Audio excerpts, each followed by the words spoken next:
Un seul rire peut bâtir un mur, ou le briser. La voix claqua dans le silence immaculé du hall de Delcourt Industries comme un coup de fouet. Un seau glissa sur le marbre, projetant une arche d'eau savonneuse étincelante sous les lumières. Des papiers s'envolèrent, des têtes se tournèrent, et au centre de tout cela se tenait Élise Delcourt, PDG, silhouette impeccable perchée sur des talons aiguilles, tailleur gris anthracite, le regard dur comme le verre. Devant elle, un homme accroupi, la serpillière à la main. « C'était bien toi, Julien, n'est-ce pas ?» dit-elle en retirant une goutte de mousse de sa manche avec dégoût. « La prochaine fois que tu nettoies le sol, évite de laver la directrice avec. » Un silence lourd tomba, étouffant. Julien Morel, la trentaine, uniforme bleu sombre, épaules mouillées, leva les yeux. Aucun tressaillement. Aucune excuse. Juste un hochement de tête. « Compris, madame, » dit-il simplement d'une voix posée. Son calme dérangea Élise. C'était le genre de regard qu'ont les gens qui ont déjà tout entendu, mais refusent d'en être brisés. L'incident aurait dû se terminer là. Mais bien sûr, il n'en fut rien. Un jeune cadre, trop zélé, tenta de détendre l'atmosphère. Peut-être que Julien mène une expérience scientifique, lança-t-il avec un ricanement. Tester la gravité de l'arrogance patronale. Aucun sourire sur les lèvres d'Élise. Elle se tourna vers les journalistes et investisseurs rassemblés, leva le menton et reprit, la voix nette. Comme je le disais, Delcourt Industries est fier de présenter Athéna, notre nouveau système neuro-interface alimenté par l'IA, conçu pour accélérer la rééducation des patients post-traumatiques. Parce qu'ici, chez Delcourt, nous ne nettoyons pas le passé, nous construisons l'avenir. Rire poli, mécanique, convenu. Sauf un. Julien resta immobile, rangeant calmement son matériel avant de s'éloigner vers l'ascenseur. Élise ne se retourna pas.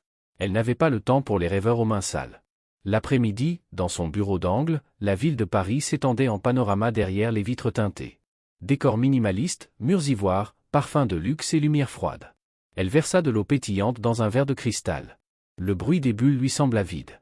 Sa secrétaire, Jade Perrin, entra timidement. « La presse a adoré, dit-elle.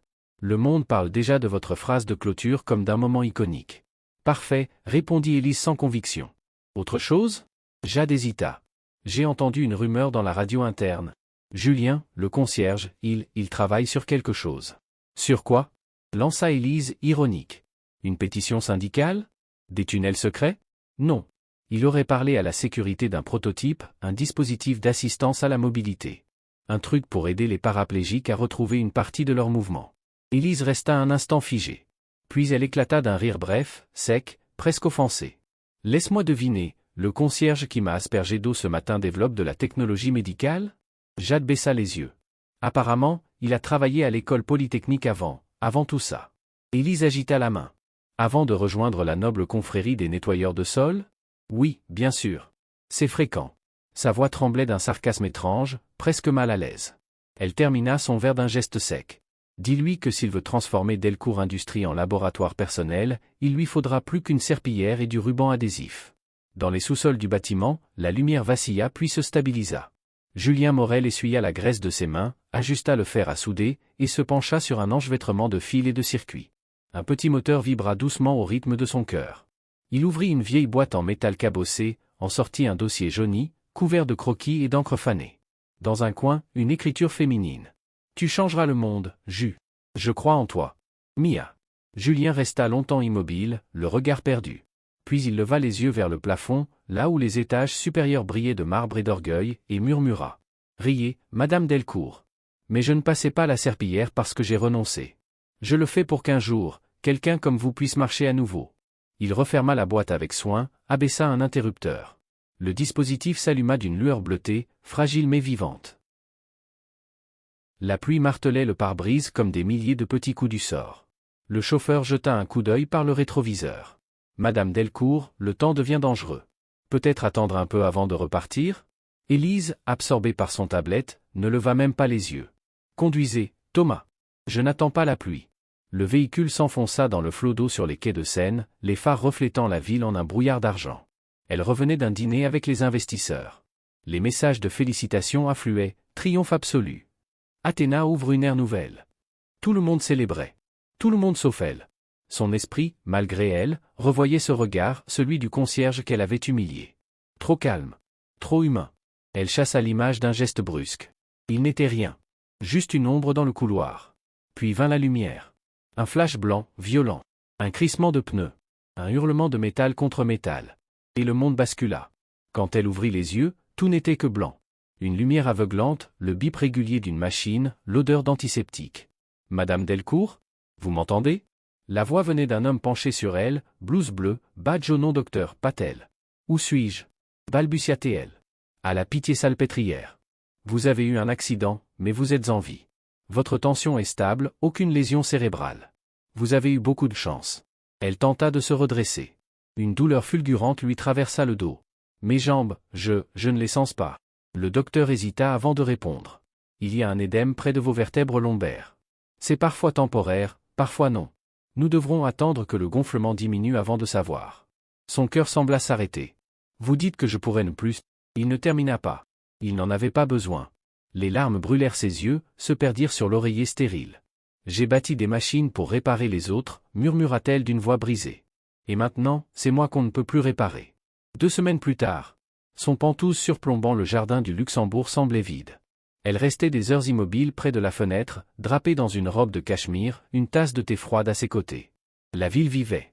Les taxis, les klaxons, les passants. Elle, non. Chaque jour, Jade venait avec un dossier à la main et des mots vides. Les investisseurs posent des questions, murmura-t-elle un matin. Et Robert Kessler ? Demanda Élise, la voix glaciale. Il gère les réunions pendant votre absence. Il attend ma chute, corrigea-t-elle sèchement. Comme un vautour. Jade se mordit la lèvre. Alors montrez-leur que vous êtes toujours aux commandes. Élise serra les accoudoirs de son fauteuil. Aux commandes ? Je ne contrôle même plus mon propre corps. Le silence s'installa, épais, honteux. Cette nuit-là, Paris se taisait. Élise observait les lumières de la ville depuis son bureau. Le tic-tac de l'horloge résonnait trop fort, trop lentement. Elle posa les mains sur ses cuisses, cherchant une sensation, un frisson, une preuve de vie. Rien. La rage monta, amère, brûlante. Elle saisit le verre sur la table et le lança contre le mur. Le cristal éclata en éclats lumineux, comme une pluie d'étoiles mortes. Et c'est alors qu'elle l'entendit. Un son doux, lointain, hésitant, un piano. Une mélodie fragile, qui s'élevait depuis les étages inférieurs. Clair de lune. Chaque note vibrait comme une confession. Humaine. Déchirée. Vivante. Élise ferma les yeux. Pour la première fois depuis l'accident, la douleur céda place à quelque chose d'autre. Un apaisement. Minuscule, mais réel. Quand le dernier accord s'éteignit, elle murmura. « Qui que tu sois, tu joues comme quelqu'un qui a tout perdu, toi aussi. » Le lendemain, Jade entra tôt. « Nuit difficile ?» demanda-t-elle en remarquant les débris du verre. « Qui joue du piano ici à minuit ?» demanda Élise sans détour. « Personne que je connaisse ? Peut-être l'équipe d'entretien ? L'entretien ?» répéta-t-elle, les yeux plissés. « Oui, je crois que Julien reste parfois tard. Il a accès à la salle de repos du personnel, où il y a un vieux piano droit. » Le silence d'Élise dura quelques secondes. Puis, laisse-le jouer. Au moins, quelqu'un dans cette entreprise sait encore créer quelque chose de vivant. Cette nuit-là, la musique revint. Et pour la première fois depuis longtemps, Élise n'écouta pas pour oublier. Elle écouta pour ressentir. Les notes ne disaient rien de succès, ni de contrôle. Elle parlait d'une chose qu'elle avait perdue depuis des années. L'espoir. Les jours se confondaient désormais, rythmés par les visites du docteur, les séances de rééducation et la musique qui, chaque nuit, montait des étages inférieurs comme un souffle d'âme. Mais ce matin-là, Élise fit quelque chose qu'elle n'avait pas fait depuis longtemps, elle prit une décision. « Jade, trouve-moi tout ce que tu peux sur Julien Morel », dit-elle en feuilletant distraitement son agenda. « Le concierge » demanda la jeune femme, surprise. « Non », répondit Élise d'un ton sec. « Le musicien qui joue dans mon immeuble chaque nuit. » Quelques heures plus tard, un dossier mince atterrit sur son bureau. Élise l'ouvrit sans grand intérêt, mais son regard se figea sur la première ligne. Éducation, école polytechnique, ingénierie biomédicale. Ancien chercheur chez Mandrix Neurosystème. Elle continua à lire, a quitté le domaine après la mort de sa sœur, blessée dans un accident de voiture. Paralysie dégénérative. Ses doigts se crispèrent. La dernière page montrait une photo, un homme souriant à côté d'une jeune femme en fauteuil roulant. Ils semblaient inséparables. Cette même sœur qu'il avait sans doute tenté de sauver. Élise resta longtemps à contempler cette image, le cœur battant d'un malaise qu'elle ne comprenait pas encore. Ce n'était plus un simple concierge. C'était un homme qui avait connu la perte. Et qui, malgré tout, continuait à créer. Cette nuit-là, elle demanda les caméras de sécurité du sous-sol. L'écran montrait les couloirs vides, les ascenseurs silencieux. Puis, soudain, Julien, poussant son chariot de nettoyage. Il s'arrêta au bas de l'escalier de marbre, posa son seau, sortit un petit dispositif métallique de sa poche et se mit à le régler avec une précision chirurgicale. Élise zooma. Ce n'était pas du matériel d'entretien. C'était un prototype. Son cœur accéléra. « Qu'est-ce que tu fabriques, Morel ?» murmura-t-elle. Et sans réfléchir, elle décida de descendre. Le bruit de l'ascenseur résonna doucement dans les entrailles du bâtiment. Elle n'était jamais venue ici. L'air sentait le métal et la poussière, mêlés à quelque chose d'électrique. La porte du local technique était entr'ouverte. À travers la fente, elle le vit. Julien, penché sur un établi encombré de plans, de câbles, de moteurs miniatures. Ses manches roulées révélaient des avant-bras solides, couverts de cicatrices fines. Sur la table, un squelette de main mécanique bougeait par saccades sous la lumière d'une lampe. Les doigts de métal tremblaient, mais obéissaient. Il ne ressemblait pas à un homme d'entretien. Il ressemblait à un homme en train de renaître. Elle poussa la porte. Le grincement fit lever la tête à Julien. Il posa calmement son outil, sans signe de panique. « Madame Delcourt, dit-il. Vous ne devriez pas être ici. » Sa voix, grave, tranquille, la désarma. « Et vous non plus, répondit-elle. À moins que les balais viennent avec des kits de robotique, maintenant ?» Il esquissa un demi-sourire. « Projet personnel. Je travaille après les heures de service. Vous utilisez les locaux de mon entreprise comme laboratoire clandestin? Si vous voulez prévenir la direction, faites-le. Je n'ai rien à cacher. » Elle resta un instant déconcertée par la sincérité dans sa voix. Pas de défi. Pas de peur. Juste la vérité nue. « Vous étiez ingénieur, dit-elle enfin. »« J'ai été beaucoup de choses, répondit-il simplement. Élise fit rouler son fauteuil plus près. Le moteur bourdonna faiblement, emplissant l'espace d'un son mécanique. Sur la table, les plans portaient d'un nom, Exopat Mica, cadre de mobilité assistée. Technologie d'assistance, murmura-t-elle. Pour ceux qui ne peuvent plus marcher. Vous avez bien lu, répondit-il. Et c'est ça, votre obsession? Construire un miracle à partir de pièces recyclées? Il eut un léger rire, sans moquerie. Les miracles, madame, c'est juste la science avant qu'elle ne fonctionne. La phrase la frappa de plein fouet. Elle resta silencieuse, troublée. Puis, plus bas. Je ne suis pas venu pour rire, Julien. Alors pourquoi êtes-vous là? Elle chercha la réponse au fond d'elle-même. Pour comprendre. Son visage s'adoucit. Il désigna une chaise. Alors asseyez-vous. Mais attention, comprendre n'est pas toujours confortable. Il parla de Mia, sa sœur. Danseuse, lumineuse, le genre de femme qui fait croire que la gravité n'existe pas.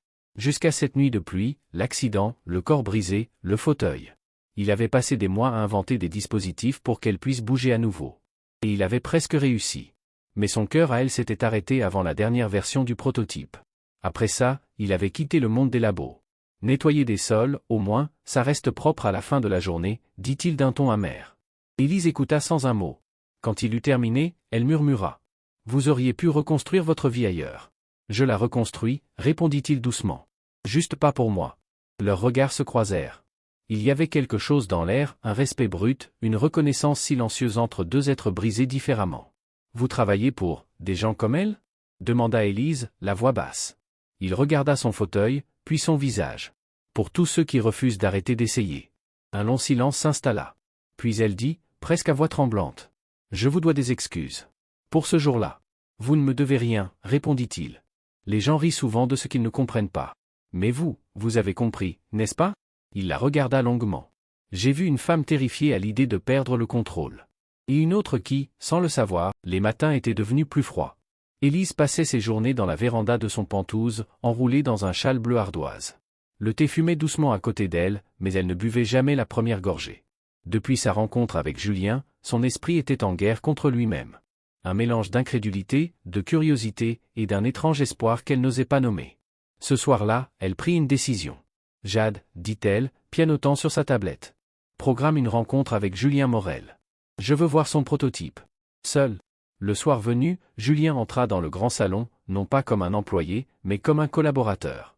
Élise l'attendait dans son fauteuil, les cheveux relevés, un calme maîtrisé. Je ne vous ai pas fait venir pour des excuses, dit-elle en premier. Et je ne cherche pas la charité.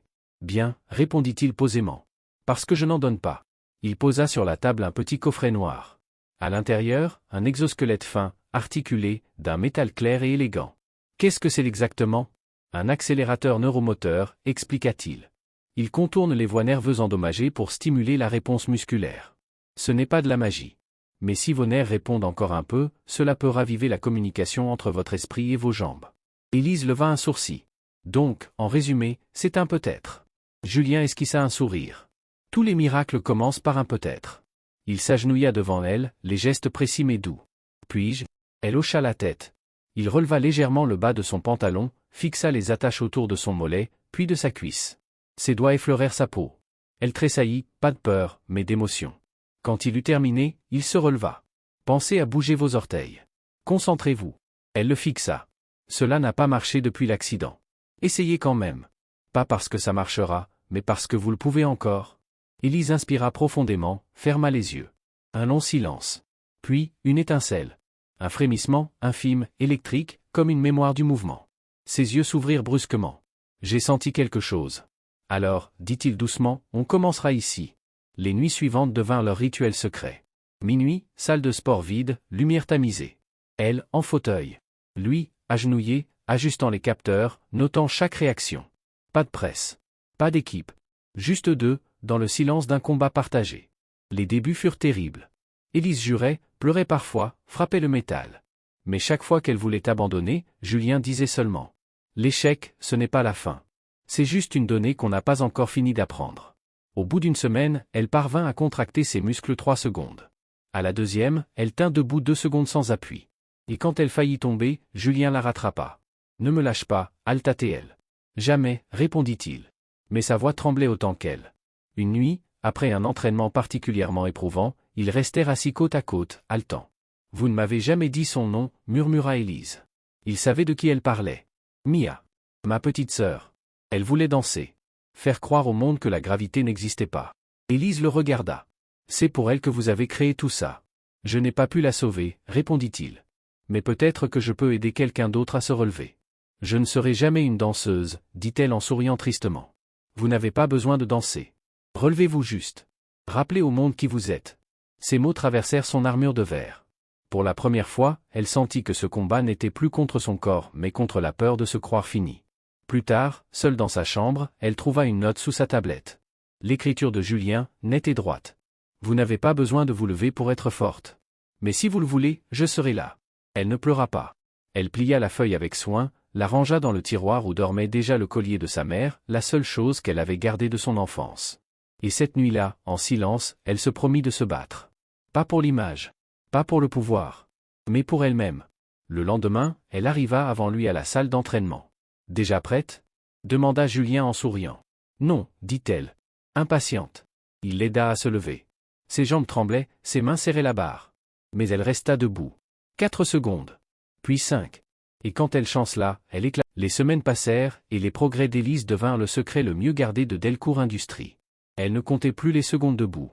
Ce n'était plus un chiffre, c'était une victoire à chaque respiration. Un soir, après une longue séance, elle s'assit près de Julien, épuisée mais le regard brillant. J'ai passé ma vie à juger, dit-elle à voix basse. Je pensais que ceux qui n'atteignaient pas le sommet n'avaient pas assez essayé. Julien releva la tête, un léger sourire aux lèvres. Et maintenant ? Maintenant, je sais qu'on peut tomber, même quand on fait tout bien. Il la fixa un instant, pensif. La culpabilité, murmura-t-il, c'est juste de la fierté déguisée. On croit qu'on aurait dû être parfait. Elle eut un petit rire amer. Vous dites ça à tout le monde ? Non. Seulement à ceux qui en ont besoin. Le silence s'installa, plus doux que pesant. Élise regarda ses mains, puis ajouta. J'ai été cruel avec vous, ce jour-là dans l'atrium. Vous étiez effrayé, répondit-il simplement. Et j'étais le bouc émissaire le plus pratique. Elle hocha lentement la tête. J'ai présenté des excuses des centaines de fois dans ma carrière. Toujours par avocat ou communiqué. Mais là vous, une seule fois. Et elle me semble encore incomplète. Julien ne dit rien. Puis sa voix s'adoucit. Le jour où Mia a perdu ses jambes, elle demandait sans cesse au secours si ses pieds étaient toujours là. Pas parce qu'elle ne les voyait pas, mais parce qu'elle ne les sentait plus. Elle croyait qu'elle disparaissait déjà. Élise ferma les yeux, bouleversée. Il continua doucement. Je voulais réparer son corps. Mais ce qu'elle avait besoin d'entendre, c'était, même comme ça, tu restes entière. Une larme glissa sur la joue d'Élise. Je ne sais pas comment me pardonner, murmura-t-elle. Commencez par respirer, répondit Julien. Une seule fois, sans blâme. Les séances changèrent. Elles devinrent moins des tests et plus des moments d'existence. Élise n'essayait plus seulement de marcher, elle apprenait à être, à sentir, à vivre à nouveau. Julien, lui, observait avec la rigueur d'un scientifique et la tendresse d'un homme qui connaissait la perte. Il parlait souvent. Des souvenirs, de musique, de foi, de science. Un soir, Élise demanda. Elle était comment, votre sœur ? Lumineuse, répondit-il. Une vraie boule d'énergie. Elle riait tout le temps. Elle disait que chaque pas était une danse. Élise sourit faiblement. Elle vous manquerait moins si vous la détestiez un peu. Il secoua la tête. Je ne peux pas. Elle m'a appris ce que veut dire espérer. Ce soir-là, Élise fit quelque chose qu'elle n'avait jamais osé. Sans barre, sans appui, juste la volonté et le dispositif autour de ses jambes. Elle se leva. 3 secondes. Puis 4. Et quand elle chancela, Julien fut déjà là. Désolé, murmura-t-elle, haletante. On ne s'excuse pas de se relever, dit-il doucement. Jamais. Cette nuit-là, dans sa chambre, Élise sortit le vieux carnet qu'elle n'avait pas ouvert depuis l'accident, les choses pour lesquelles il vaut la peine de se battre. Elle y ajouta une phrase. Je veux me lever. Pas pour le pouvoir, ni pour l'image. Mais parce que je crois encore qu'il y a plus pour moi que cette peur. Quelques semaines plus tard, elle entra dans la salle du conseil, droite dans son fauteuil, le regard calme. Devant elle, 13 dirigeants en costume. Robert Kessler, son directeur financier, ouvrit la réunion. Élise, dit-il d'une voix mielleuse, nous savons votre intelligence, mais il y a des réalités pratiques, la perception des investisseurs, la stabilité de la direction. Vous parlez de mon handicap, n'est-ce pas? Répliqua-t-elle froidement. Nous préférons dire votre situation de santé. Le mot la frappa comme une gifle. Elle inspira lentement. Alors voici la mienne, je ne suis pas mourante, je me répare. Robert haussa les épaules. L'espoir n'est pas une stratégie. Elle le fixa. Peut-être que c'est pour ça que vous ne construirez jamais rien d'humain. Le silence tomba. Puis, calmement, il posa un dossier devant elle. Le conseil a voté. À partir de lundi, je serai PDG intérimaire. Elle contempla le papier. Le logo de son empire. Ses initiales sur chaque page. Et cette décision qui la rayait de son propre rêve. Elle serra la mâchoire. Alors c'est comme ça que finit une bataille? Pas par une chute, mais par un vote. Ce soir-là, Jade la retrouva dans son bureau, les rideaux tirés. Ils vous ont trahi, dit-elle en colère. Non, répondit Élise calmement. Ils ont juste attendu que je tombe. Vous êtes encore PDG, Élise. Vous êtes encore vous. Elle secoua la tête. Est-ce que je le suis? Avant, un seul regard suffisait pour diriger une salle. Maintenant, on me regarde comme une relique. Pas tout le monde, dit Jade. Et après un silence. Julien m'a demandé comment s'était passée la réunion. Élise eut un petit rire sans joie. Dis-lui que j'ai perdu. Vous n'avez pas perdu, répondit Jade. Vous êtes juste dans le passage où l'héroïne tombe avant de se relever. Élise ne répondit pas. Mais quand elle regarda la ville s'allumer au loin, une pensée lui traversa l'esprit. Ce n'est pas... Le matin suivant, Élise se présenta à la salle d'entraînement. Julien était là, comme toujours, ajustant les capteurs, préparant le dispositif. Mais cette fois, il n'y eut pas de mots. Juste un regard partagé, chargé de tout ce qu'ils avaient vécu, la colère, la peur, la lutte, et cette tendresse qu'aucun d'eux n'osait encore nommer. Aujourd'hui, dit-il simplement, on essaie sans soutien. Sans toi? Je serai là. Mais ce pas, il t'appartient. Il plaça le dispositif autour de ses jambes, régla les connecteurs, vérifia chaque point de contact. Puis il s'éloigna d'un pas. Respire. Ne pense pas au sol. Pense à l'air. Et si je tombe? Alors je te relèverai. Mais pas avant que tu aies essayé seul. Le silence fut total. On n'entendait que le bourdonnement discret du moteur et le souffle d'Élise. Ses doigts se crispèrent sur les accoudoirs. 1 seconde. 2. Puis, lentement, elle se redressa. Les muscles tremblaient. Le métal vibrait. Mais elle était debout. Vraiment debout. Julien n'osa pas bouger. Ses yeux se remplirent, mais il resta immobile, comme s'il craignait que le moindre geste rompe le miracle. Élise leva le menton, les lèvres tremblantes. Un rire, d'abord étouffé, puis libre, éclata dans la pièce. « Regarde-moi, Julien. »« Je te regarde, » dit-il, la voix brisée. « Je me tiens. »« Oui, tu te tiens. » Et alors, d'un mouvement presque imperceptible, elle fit un pas. Un seul. Mais il résonna dans l'air comme un tonnerre. Elle tomba.